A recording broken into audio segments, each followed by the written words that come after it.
जी 9th class physics chapter number 2 kinematics. हमारा जी chapter है जी किनेमैटिक्स, जो कि मैकेनिक्स की ब्रांच है, और मैकेनिक्स फिजिक्स की ब्रांच है, और फिजिक्स साइंस की ब्रांच है।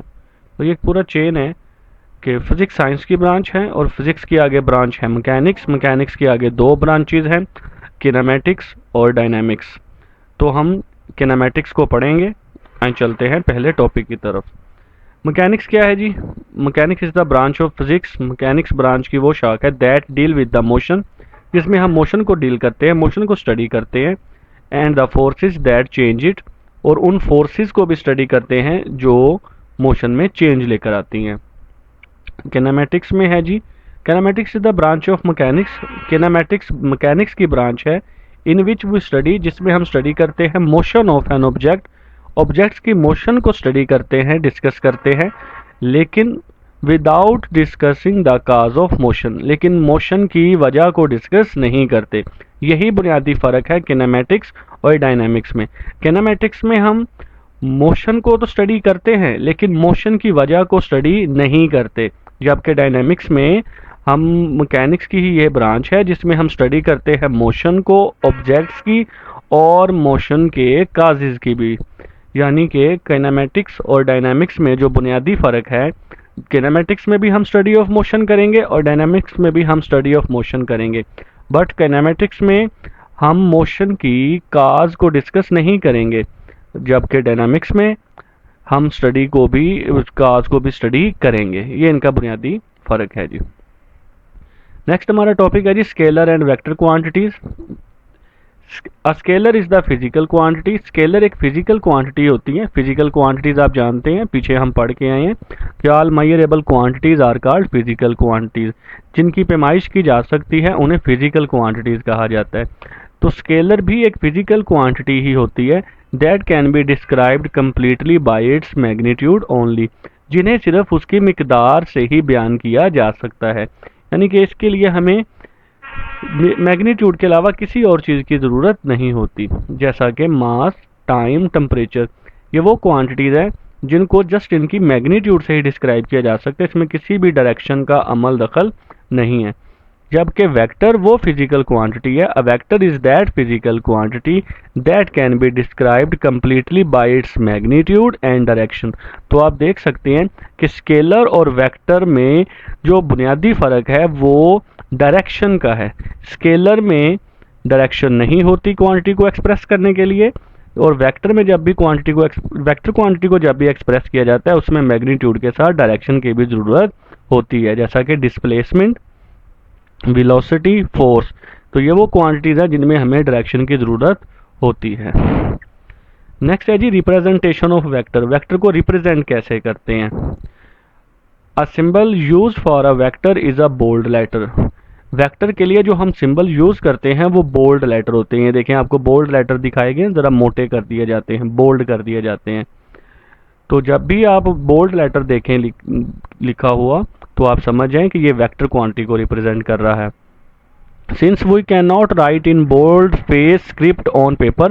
देखें, कागज़ पर हम जो बोल्ड फेस की लिखाई है, स्क्रिप्ट है, रस्मुल ख़त है, उन्हें हम पेपर के ऊपर नहीं लिख सकते। So a vector is written as letter. तो वेक्टर को सिंपल लेटर से ही लिखेंगे, बट क्या करेंगे, with small arrow over it, लेकिन उसके ऊपर एरो लगा दिया जाएगा। यानी कि अगर हम बोल्ड नहीं करते वेक्टर्स को, तो हम वेक्टर्स का सिंबल डाल के उसके ऊपर अगर एरो लगा देते हैं तो ये एक वेक्टर क्वांटिटी को ही रिप्रेजेंट कर रहा है। तो वेक्टर को रिप्रेजेंट करने के दो तरीके आपके सामने हैं जी। या तो हम सिंबल्स को बोल्ड कर देंगे, या सिंबल्स के ऊपर एरो लगा दिए जाएंगे। तो दोनों चीज़ें ही वेक्टर को शो करती हैं। नेक्स्ट है जी वेक्टर की ग्राफिकली रिप्रेजेंटेशन। याद रखें, स्केलर की ग्राफिकली रिप्रेजेंटेशन नहीं होती, वेक्टर ही वो क्वांटिटी है जिसकी ग्राफिकली रिप्रेजेंटेशन होती है। तो ग्राफिकली क्या किया जाता है, कैसे किया जाता है? A vector can be represented by a line segment. हम वेक्टर को एक लाइन सेगमेंट से जाहिर कर सकते हैं, हम एक किता खत से जाहिर कर सकते हैं, with an arrow head at one and, और उसके एक सिरे पर आप क्या बनाएंगे, एरो बनाएंगे। ये देखें डायग्राम में हमने बी पर एरो बनाया है, आप ए पर भी एरो बना सकते हैं, लेकिन ए की तरफ एरो बनना चाहिए, तो हमने बी की तरफ एरो बनाया है। ए से बी इसकी मैग्नीट्यूड है, the length of line A B, जो ए से बी लंबाई है वो वेक्टर की मैग्नीट्यूड को जाहिर कर रहा है, और and arrow indicates the direction of vector, और जबकि ये जो बी के ऊपर एरो लगा हुआ है ये वेक्टर की डायरेक्शन को जाहिर करता है। हम पीछे पढ़ के हैं कि वेक्टर वो क्वांटिटीज हैं जो दो तरीके जिनको एक्सप्रेस करने के लिए दो चीज़ों की ज़रूरत होती है, मैग्नीट्यूड की और डायरेक्शन की। तो यहाँ पर आप देख सकते हैं ए से बी जो लेंथ है वो इसकी मैग्नीट्यूड है, और जो बी के ऊपर एरो बनाया गया है वो वेक्टर की डायरेक्शन है। तो ये ग्राफिकली वेक्टर को इस तरह रिप्रेजेंट किया जाता है। नेक्स्ट है जी वेक्टर की डायरेक्शन कैसे रिप्रेजेंट की जाती है, यानी कि वेक्टर की डायरेक्शन कैसे जाहिर की जाती है या कैसे ड्रा की जाती है। To represent the direction, direction को रिप्रेजेंट करने के लिए two mutually perpendicular lines are required, दो म्यूचुअली परपेंडिकुलर लाइंस हमें चाहिए होती है। देखें आपके सामने यहाँ पर दो लाइंस दिखाई गई हैं, एक वेस्ट से ईस्ट की तरफ या ईस्ट से वेस्ट की तरफ, और एक नॉर्थ से साउथ या साउथ से नॉर्थ की तरफ।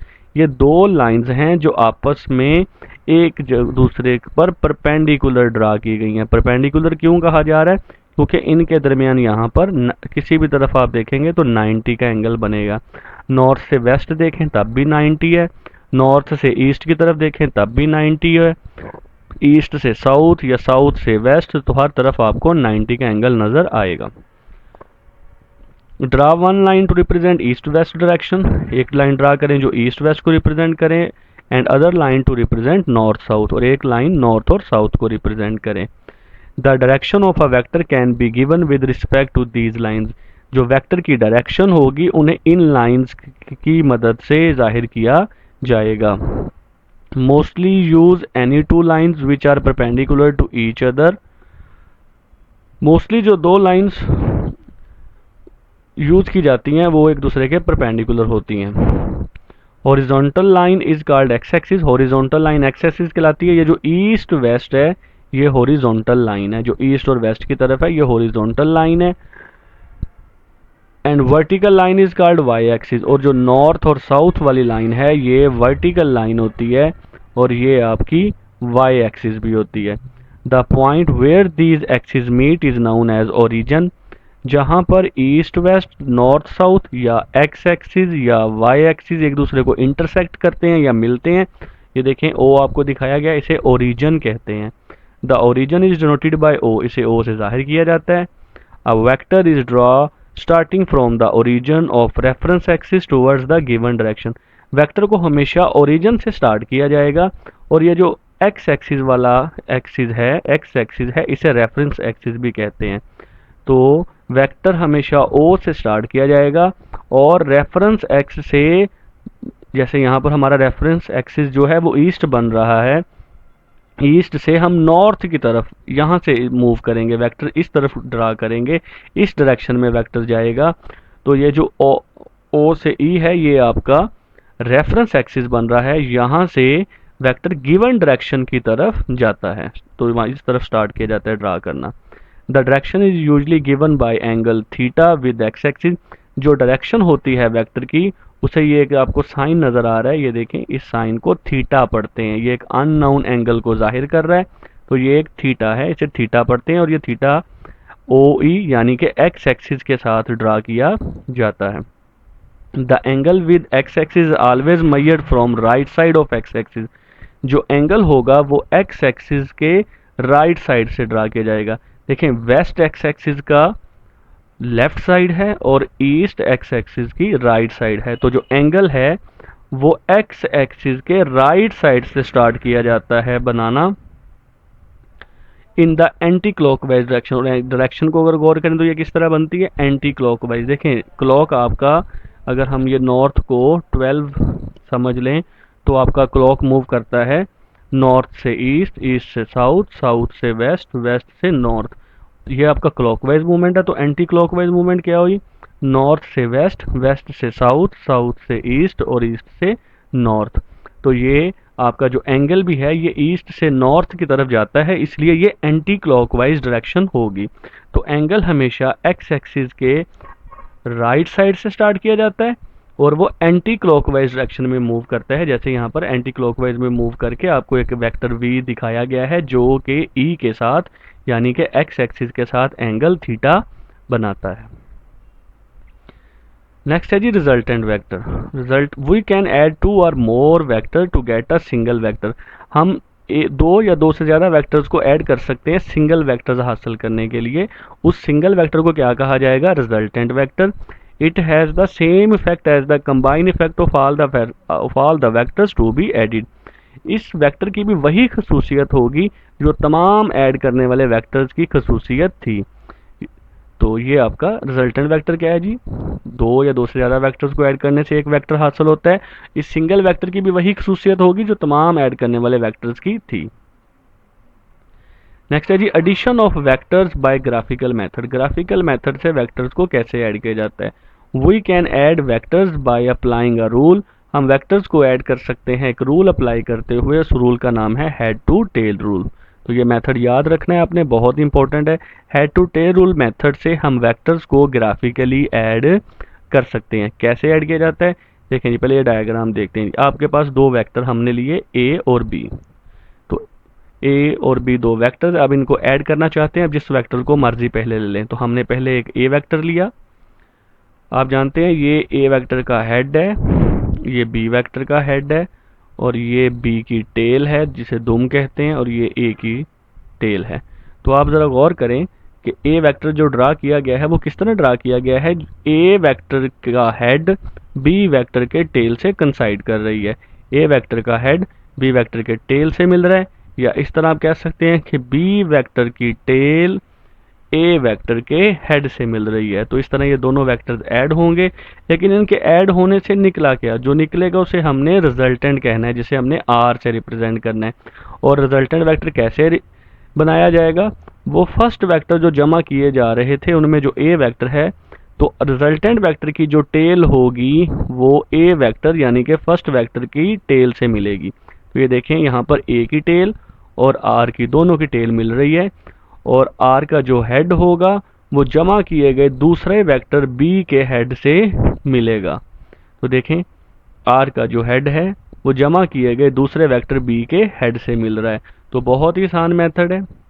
आइए हम इसको एक्सप्लेन करते हैं। To add a number of vectors, जितने भी आप वेक्टर्स ऐड करना चाहते हैं, रीड्रॉ देयर रिप्रेजेंटेटिव लाइंस। पहले हमने ए और बी वेक्टर यहाँ पे रिप्रेजेंट किए, फिर इनको दोबारा रीड्रा करेंगे। किस तरह रीड्रा करेंगे? The head of one line coincide with the tail of other. A की जो हेड है वो बी की टेल से मिले। अगर हमारे पास कोई एक और वेक्टर होता सी, तो सी भी इसी तरह ड्रा किया जाता यहाँ पे कि सी की जो टेल है वो बी के हेड से मिलती। लेकिन हम अभी दो वेक्टर्स ऐड कर रहे हैं, इसलिए हमने डायग्राम में दो वेक्टर शो करवाए हैं, तीसरे वेक्टर को हमने शो नहीं करवाया। लेकिन अगर सी वेक्टर भी ड्रा करना होता, ऐड करना होता, तो वो सी वेक्टर ऐसे जाहिर किया जाता कि उसकी जो टेल है वो बी के हेड से मिलती। तो रिजल्टेंट वेक्टर कैसे ड्रा करेंगे? The resultant vector is given by a single vector होगा विच इज डायरेक्टेड, जिसकी डायरेक्शन क्या होगी? From tail of first vector. वो फर्स्ट वेक्टर की टेल से स्टार्ट होगा और वो कहाँ पर मिलेगा? जाके head of the last vector. जो जमा किए जाने वाले लास्ट वेक्टर हो गए उसके हेड के साथ जाके वो मिलेगा। तो इस तरह ये हमारा दो वेक्टर्स का एडिशन कंप्लीट हो जाएगा और इसके नतीजे में हमें एक रिजल्टेंट वेक्टर मिल जाएगा। तो रिजल्टेंट वेक्टर कैसे आया? ए और बी को प्लस करने से। तो resultant is equal to A